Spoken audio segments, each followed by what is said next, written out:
Hi guys, it's Katie here with Life in the Mundane, and I'm so excited to come back and jump into the next episode in our series on getting hold of all the paper clutter, getting everything organized for the new year. Last week we talked all about how to organize your homeschool portfolios and how to put those together. I will drop a link to that video above and below, but this week we're going to be talking all about home management binders. If you're unfamiliar with the concept, we'll jump into what that is and how you can put it together, why I think it's helpful in whatever season in life you're in, whether you're single, married, have kids, no kids, homeschooling, not, whatever it might be. I think this is a really essential tool to have.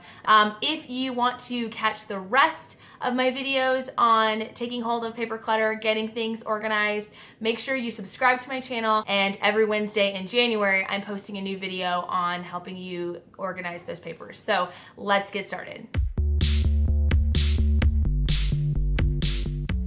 So what is a home management binder? It's really simple. Honestly, it's just the idea of pulling together all the information, the details, the paperwork that you need to run your life, to run your household, and putting it in one place that's easily accessible and can be gotten to when you need it. So there are a lot of different ways to do this. I'm going to show you the way that I'm currently doing it, kind of explain a few of the ways I've done it in the past, but just know there's a lot of flexibility within this idea. One of the first things is that you can obviously do it in whatever kind of thing you want. So I've done it in binders before, and I'm currently doing it in a disc binder and a disc planner, and so there's lots of different flexibility there. Some people will do it completely digitally, but the essential is the reason why I think it's important for everyone to have, no matter what stage of life you are in, is it is a lot of information. It's a lot of work to manage a house. There are cleaning schedules and things to try to remember what you're doing. There's shopping lists to be made. There's meal plans to be done. There's calendars to be held and checkbooks to be balanced and so much more, and depending on where you are in life. And so having all that information together in one place is really helpful for yourself as you go through things, especially if you are a mom. Like I said, this is for moms, people who are not moms as well, but especially if you're a mom, you have a lot to keep track of, and you probably are running on very little sleep. So the more that's written down that you can refer to, the better.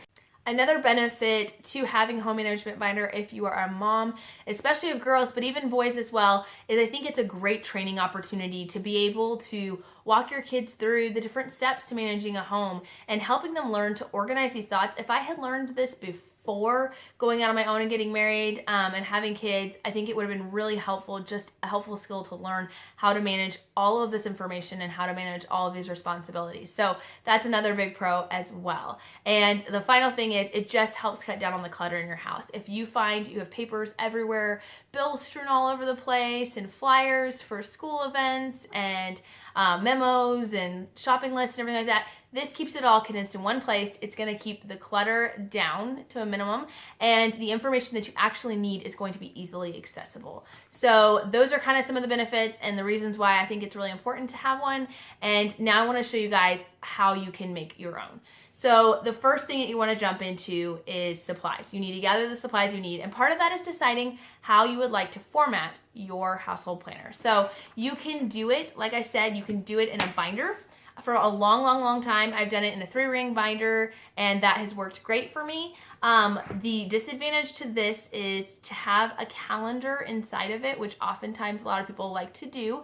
Again, there's no right or wrong way to do this, but to have a calendar inside of it so I can keep track of kids' dentist appointments and doctor's appointments, keep track of sports and other things like that. To put it in a 3-ring binder is great, but it's not very accessible to like carry around with me. So I can't just throw it in my purse. I mean, I could, I guess, if my purse was big enough, but I can't just throw it in my purse and take it with me on the go. And so it made it where I had to keep a calendar somewhere else on my phone or in another planner and then transfer information. And I just found I oftentimes didn't get around to transferring it. So it didn't kind of work for that purpose. So for a long time, what I did is I just kept a paper planner in a separate planner. And then I kept the rest of the information that I'll talk about here in a second inside the binder. And that worked great. I just kept 2 separate systems. But I eventually wanted to get to the point where it was just down to 1. My goal in 2019, sort of my word for 2019, is to simplify. And I felt like it would be best if I could simplify and put everything all together in one spot. So that's when I switched over to this binder system. I love it. I think this is the tool one. There's a bunch of them out there, but they're just disc binders. And basically the idea is it's as small as a planner. It's perfect. It can lay flat. It can be flipped around to make it handy to use, but it's got removable rings. Or it's got removable pages. So I can pop a page out and then just pop it back in wherever I want it. So it gives you all of the benefits and flexibility of moving things around like you can in a binder, but it gives it just a little bit different format. Some people even like to permanently bind. They like to put all this information together, and once they have it perfected, they like to spiral bound it at Office Depot or somewhere like that and have it permanently bound to put together. But to me, my household binder is constantly changing. Our family is constantly changing routines and systems and all sorts of stuff. So I need the flexibility of taking things in and out.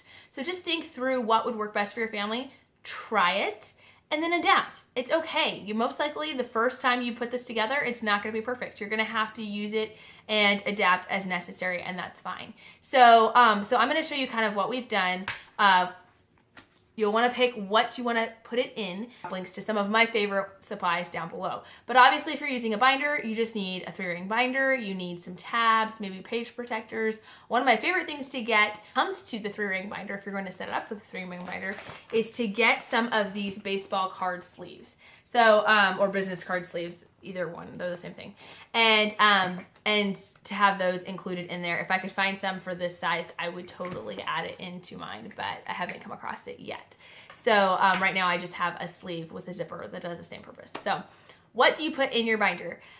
That's a great question. So it very much, again, is personalized to you, your household, what you need. But a couple of essentials that I like to include. A calendar. Like I said, I like to keep a calendar of everything that's going on in our family. Now again, some people do this all digitally. A Cozy app is a great calendar app, or just using your iPhone app, Google Calendar, whatever you want to use. You can do that digitally, and you can actually keep a lot of this information digitally as well. But for me, I'm a paper person, and I get a lot of papers that come through just come my way. So this helps me to organize. So I'm just going to kind of walk you through a few of the features in my binder. Obviously, you make it the way you need it, and I'm not going to show you everything because there is some personal information there that I don't want to put on YouTube. So just kind of walking you through some of the basic steps of it. I do have a zipper pocket that has, I keep oftentimes coupons, Catalinas, things like that come across that I'm afraid I will forget to use. I have moved to mostly digitally couponing when it comes to that kind of thing, but occasionally I will get a really good coupon and I want to make sure I use it and I don't forget, so I will put it in here. Also, if there's other little trinkets, if I need to put a pen or a highlighter or something in there, I can do that as well. So the next section I have is a calendar section. So I have that, and then I have little tabs that have a monthly and a weekly behind it, and those are just little post-it notes that I have in there. So I will show you one of my monthly spreads. Okay, so for instance, I have nothing written down in here yet because it's a new year and I haven't fully switched everything over, but here is the month of May. So I have a monthly calendar so I can do an overview of things to do, don't forget, notes, that kind of thing. And this is where I'm gonna put most of my appointments and stuff like that, but not as much of my daily to-dos. In that, I have my weekly section right here.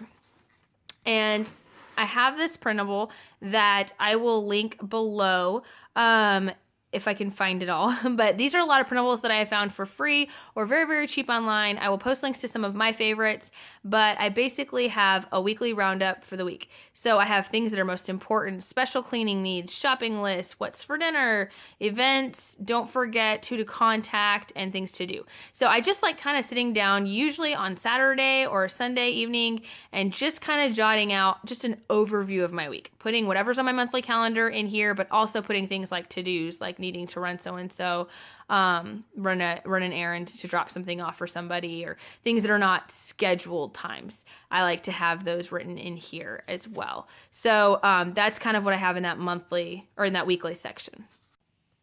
Okay, so I have a home management tab. Back here are things like my cleaning routines.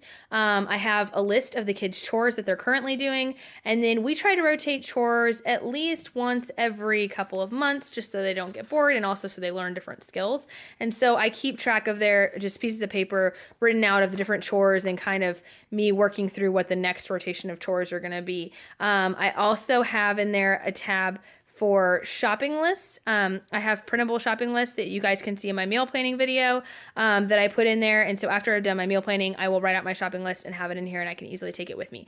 I have a homeschooling tab. Now, this is not my homeschooling planner. If I put all my homeschooling stuff in here as well as my household stuff, it would be way too much information. But this is just notes that I want to jot down, that I think about through homeschooling. If I go to a speaker or convention or something like that, I'll take notes in here. And then I have a separate homeschool planner, which I will be talking about in a video later this month, that explains kind of how I do actual lesson planning. Tab for Life in the Mundane for my work for this. I have a tab and I have different things about video notes and stats and my schedule on my videos. And I won't bore you with all of that, but the idea here is that you could put things that you need for work in there and then just put the sticky note tabs in here accordingly. I have a tab. The next tab I have is for church. In here I have church schedules. My husband and I help put together like the facilities information. So we're in charge of finding people to clean and help set up, unlock, lock up at church. And so I keep schedules of that back here. I keep schedules of our Bible study reading plans and other things that we need for church. I also usually put if there's, a church event coming up, a picnic or something like that, I'll put the flyer information in here, and I'll put extras in here as well. So if I run into somebody and I want to invite them, I can pull it out and give that to them as well. I also have a tab for medical, and I'm going to explain this a little bit because, again, in another video, I'm going to go into my medical binder. I have 2 kids with special needs, and if I put all their medical information in here, this book would be, this thick plus, and it would be impossible. So I just keep basic medical information back here, things like what prescriptions, what kind of medications my daughter's currently on, my different kids are currently on. I like to put, just kind of keep a running stat of like their height and weight when I go to the doctor for a check-in. I'll just put that in there, and that way I have that information if I ever need it. Things that they're allergic to, but basic information in there. And then the more complicated medical stuff is in either our emergency notebook or in our medical notebook, which again, I'll get into more on another video. So just keeping some basic medical information there. Again, one thing you want to keep in mind with everything that you do is, depending on the format, depends on what kind of information you want to put in here. Home management binder that stayed at home, I had a list of all our finances, like all the bills that we pay, what days they come out, passwords for all of that, everything like that. And I no longer do that because this is one that I throw in my purse and I take with me. And I would hate to leave that kind of information laying around. And I just don't trust myself to do that. So I put that in a different area now. But if it was something that was going to stay home and be in a secure location, you could put information like that, like your bills and when they come out, or just budgeting information as well. Another tab, this is one that I had not seen. This is one that I had not seen before in other blogs and videos and everything like that, is a family information tab. So behind this, I love to keep lists on my family, information that I learned about my family. Maybe I have a list in here for each kid that is just a wish list thing. I don't sit down and make wish lists with my kids. I don't want to encourage them to get into the gimmes. So instead, I just keep a list in there with each kid's name on it. And as I hear them talking about different things, or as I see a different interest or hobby pop up, I will just jot down a note about it. So when it comes time for Christmas, birthdays, if family members or friends are asking for what things they might be interested in, I can come back here and have an idea, and not just of like the what's hot toy that they're really interested in, but also like, hey, so-and-so is showing a lot of interest in art, so I think they would love a new paint set, or whatever that might be. So I like to keep lists of that in there. I also like to keep lists in here of clothing sizes, shoe sizes for my family, because I cannot tell you how many times I will be at the store and with 6 kids, and my kids are very close in age, so their shoe sizes are very close and change often. So I cannot keep track of it, and I oftentimes have to text my husband to ask him what their shoe sizes are. So I started making a list in my binder, so I have that accessed. I also keep in here just general information about my kids, things that they like, that they dislike, and keeping track of those things. So you can really put anything back in this section, but this is just sort of get to know you information. Right. I also have a tab for goals and notes. I have a page I just printed out. It's fresh and pretty, and I haven't put anything on it yet, for quotes or Bible verses that are particularly inspiring to me that I want to look back through over the year. I keep a reading log of what I have read throughout the year. Another area is I do have a section in the back for just miscellaneous. So if I have a prayer request that I want to write down, or just notes, to-do lists, random whatevers, I have a section for that too, so I can just sort of brain dump at the end of the day, and that has helped me as well, just having an area to put that, but also an area where I can find that information later on when I actually need it. So like you can see, there is a huge variation of what you can put in your household notebook and how you can organize it, what kind of supplies you can use, and again, there are ways to do all of this digitally as well. So I do keep it all on paper, but it helps me manage it all. It helps me put it all in one place, and it keeps me from forgetting a lot of the important things in life. So I just hope this encourages you. I hope this is helpful to you to be able to see how I do it. If you do a household binder, let me know. Tell me what you use, how you do it, what kind of supplies you're using, and what tabs you have, because I'm always looking for new ideas of things to add to it. Be sure to comment below. Give this video a like if it's been helpful, and share. And always subscribe to my channel. I post videos every Wednesday and Saturday. I'm making the most of the little moments in homeschooling, home management, parenting, and everything in between. I hope you guys have a great week, and I'll talk to you guys later. Bye.